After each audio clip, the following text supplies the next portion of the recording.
Thank you, Madam Chair. This House has considered the effect of the monsoon season on the Rohingya. Thank you, Ms McDonough. It's indeed a pleasure to serve under your chairship this afternoon. The desperate situation facing the Rohingya people is one of the greatest humanitarian crises of recent times. And it's a deliberate crisis, a man-made crisis, and a crisis that's now set to be compounded by nature as the monsoon heat season hits Bangladesh.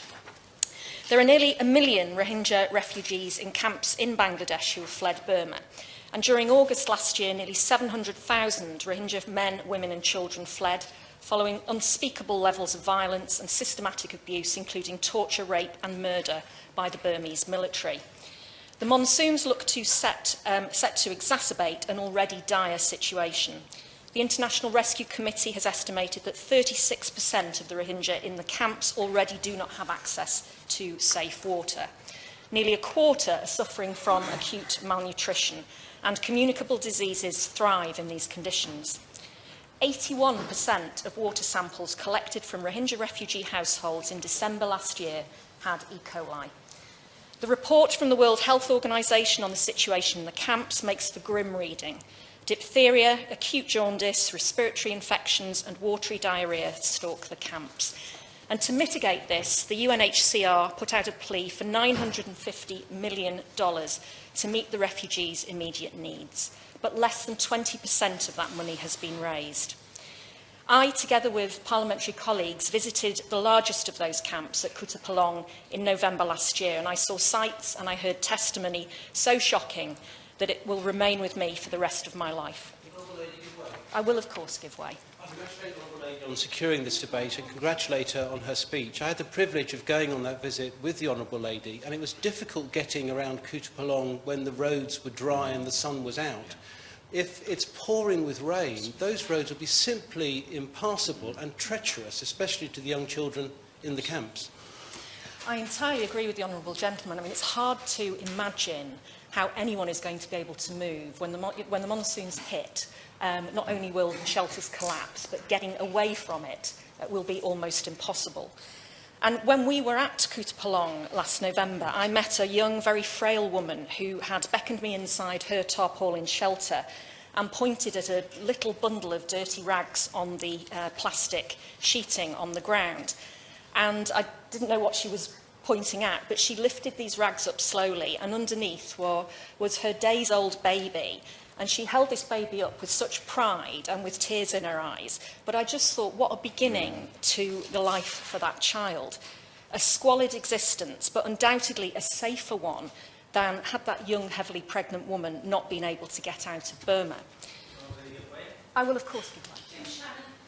First of all, congratulate the Honourable Lady on bringing this forward, and apologise, as I have to you and also to the Honourable Lady, for not being able to stay for the whole debate. But there are a number of things which need to be considered. The 102,000 people at risk of being directly affected by landslides, 54% of those in flood and landslide-prone areas are children. 33% of the population in flood and landslide-prone areas have vulnerable people in their control. 46% of water pumps at risk from flooding and landslides. 38% of women-friendly services at risk from flooding and landslides. 36% of people without access to clean and safe water. And only 1% of the 3,500 in need of legal and counselling service for sexual violence and trafficking have been reached. If you wanted 7 good reasons for doing something, for government to respond and to encapsulate this debate, those would be the reasons. Does the Honourable Lady agree? I couldn't have put it better myself. What was most shocking, actually, about Kutupalong were the numbers of children there. I mean, I've never seen anything like it. I hope I never see anything like it again. And it's now nearly 9 months on from the August 2017 slaughter and rape by the Burmese military. And the shocking statistic is that there are estimated to be 60,000 Rohingya women who are pregnant in Kutupalong and other refugee camps along the southern Bangladesh border. And many of those women are victims of brutal sexual violence used by Burmese soldiers as a weapon of genocide. Pramila Patten, the UN envoy on sexual violence, has described it, and I quote, as a calculated tool of terror aimed at the extermination and removal of the Rohingya as a group. Aid agencies are preparing for a surge of births and abandoned babies at the camps. And it's reported that Bangladeshi social services have already taken in many refugee children whose parents have been murdered, or they've simply got lost or disappeared amongst the hundreds of thousands of people on the camps, or they're unable to care for their children and support them, having lost everything they owned in the flight from Burma. And there's deep concern that many more children will be abandoned in the coming weeks by mothers who are victims of rape and who cannot bear to keep their babies. I'll give way. Does the Honourable Lady share my concerns that in the Memorandum of Understanding there was a discussion about the status of these children who seem to be potentially going to be taken in by the Bangladesh government and not given any recognition of their vulnerability? Of course, the Honourable Lady is absolutely right, and not only do the Rohingya have no citizenship from where they came, they're now in this sort of no man's land in Bangladesh, and children obviously are particularly vulnerable. This generation, this new generation of victims of this terrible and evolving crisis is about to develop. And these desperate people now face a further tragedy as the monsoon season hits and threatens to wipe out even more lives. We know that Bangladesh can be hit by some of the most severe monsoons in the world. 80% of Bangladesh's rainfall annually occurs between May and September, and severe cyclones have killed thousands of people there within living memory.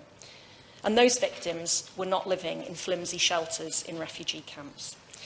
Now, we saw in Kutupalong the shelters that people were living in, and some of these just consisted of a piece of tarpaulin tied to a tree or the odd wall and pegged to the dry, dirty ground. Others were a few bamboo sticks and a bit of plastic sheeting on steep, steep hillsides and crammed next to each other. You know, there was so little space for people to live. And in Cox's Bazar, over 102,000 people are in areas at risk of being directly affected by flooding and landslides in the event of heavy rain. I'll give way. Thank you for giving way on that point.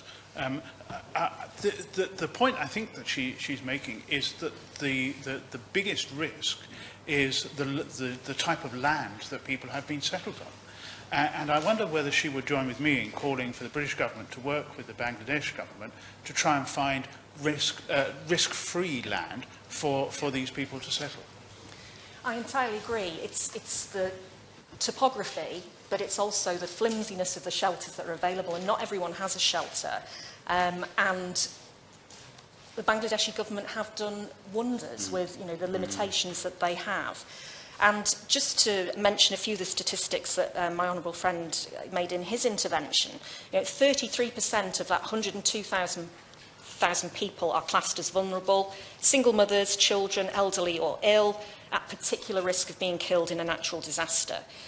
But the risks are not confined to the initial effect. So, for example, the rains will adversely affect mobility around the camps, which is already very restricted, turning dirt pathways, steep dirt pathways into mud and making roads impassable.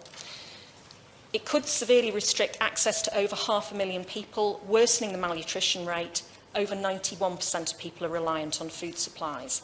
And the UNHCR has made it clear that the shelter packs that I saw being handed out in Kutupalong in November by hard-working UNICEF aid workers will not survive monsoon rains. This will inevitably lead to harm and displacement as shelters collapse. And I'll give way.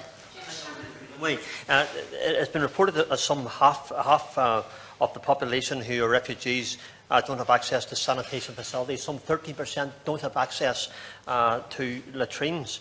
And the latrines are not gender segregated or full or dysfunctional.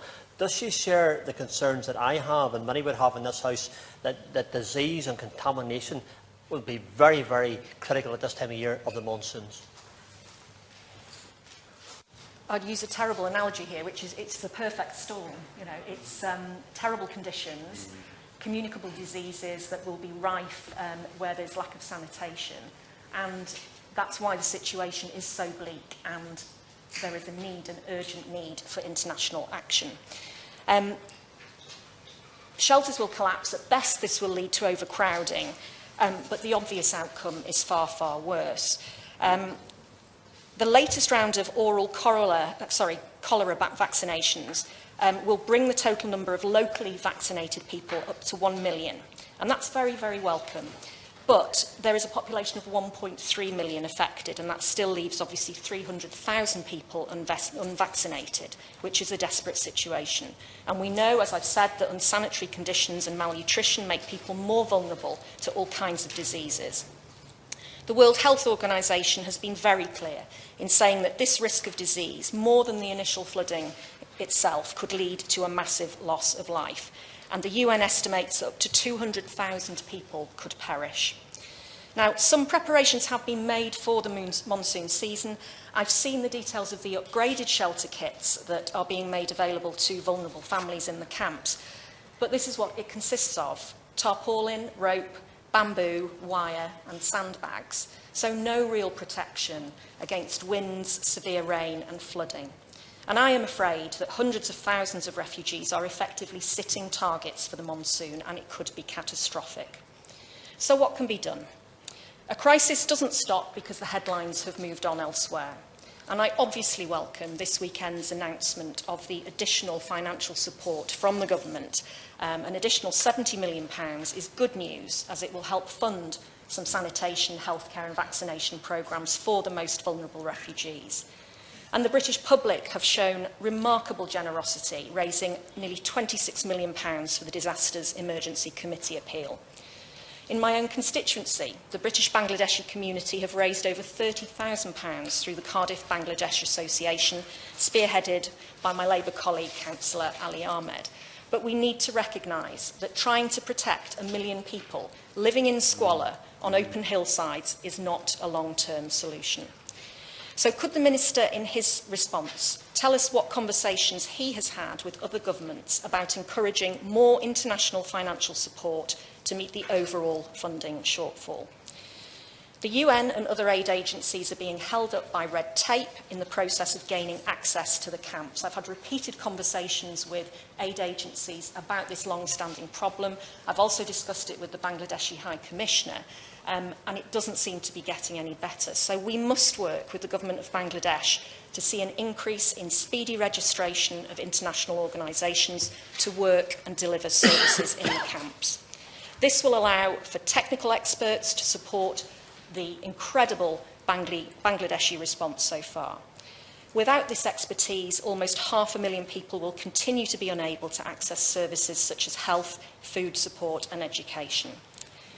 Will the Minister ask the Bangladeshi government to streamline the FD7 approval system by ensuring that applications are processed within the stated 48-hour window and providing windows that are extended for at least 6 months for programme delivery and allowing for appropriate visas for international emergency personnel? The Rohingya have an inalienable right to return to Burma, and this right must be protected. It's vital, therefore, that steps are taken to address the conditions which have forced and continue to force people to flee. The findings of the Annan Commission on Rakhine provide a nationally and internationally endorsed framework designed to address the marginalisation of the Rohingya, although I would have wanted it to go much further, recommending immediate and full citizenship for the Rohingya. It's vital that the UK, in partnership with regional actors and partners such as ASEAN, support the progressive implementation of the findings by the Burmese government. But progress on ensuring Rohingya citizenship must, in my view, be an essential precondition for return. And in the longer term, the international community must work with the government of Bangladesh to define, agree and finance a response to the crisis that supports both refugees' self-reliance as well as contributing to improved conditions for host communities and to Bangladesh's own development objectives. I'll give way. And then can I tell her that the picture she's painting absolutely accords with what the International Development Committee saw when we visited Cox's Bazar in March of this year.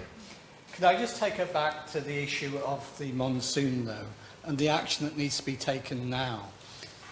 She's already made the point that the kind of assistance that's given to strengthening the shelters and shacks simply is not going to be enough to be able to protect them against the monsoon. So it goes back to the point made by the Honourable Gentleman opposite. Bangladesh has said that they have been looking for other land to which on an emergency basis, Rohingya in the camps can be moved. Does she have any information about whether any progress has been made on that? And then perhaps, if she's not able to answer that, if I can ask the Minister when he sums up to say something about that as well. I do have some information that an island has been identified as a potential space for refugees to be removed to. I'm quite concerned about this because it's, as I understand it, it's like a floodplain, so it's not going to actually put people in a better position, are they to be moved there. So, you know, I do think, and I hope the Minister will be able to give us some more information on that if he's been discussing it with the Bangladeshi government. There are agreements reached with other refugee-hosting nations, including Jordan, Lebanon and Ethiopia, and these provide an indication of what can be achieved with the right package of support combined with strong partnerships. And strong partnerships and political leadership on the rights of the Rohingya and action against Burma for its gross violations of international law must go hand in hand, in my view. And I want our government to take a lead on this. I wrote to the Foreign Office Minister, Minister Field, in January, asking the government to support a referral to the International Criminal Court, and again as one of 100 parliamentarians who wrote to the Foreign Secretary in February of this year in exactly the same terms. And what was the response of the Burmese government to this? It was to ban individual members of the International Development Select Committee from visiting Burma. And I know that the Minister will say that a UN Security Council resolution on a referral might be vetoed by Russia and China. But that is exactly why we in the UK must start supporting a referral and building global support from the European Union, from the OIC and other countries in order to try to overcome that opposition. Our government can hardly ask for other countries' support to support a referral when it isn't even calling for one itself. I'll give that. Thank you very much for giving way. You're making a very important point. I wonder if you would also consider suggesting to the Minister to look at an asset freeze of assets that are held by the Burmese government and people who are connected to the Burmese government. And secondly, for us to be very clear, any citizens of the UK or people who hold joint citizenship with the UK who could be referred to the ICC, because the ICC covers citizens of countries that have signed up, should be made by this government if there are any and when they do occur.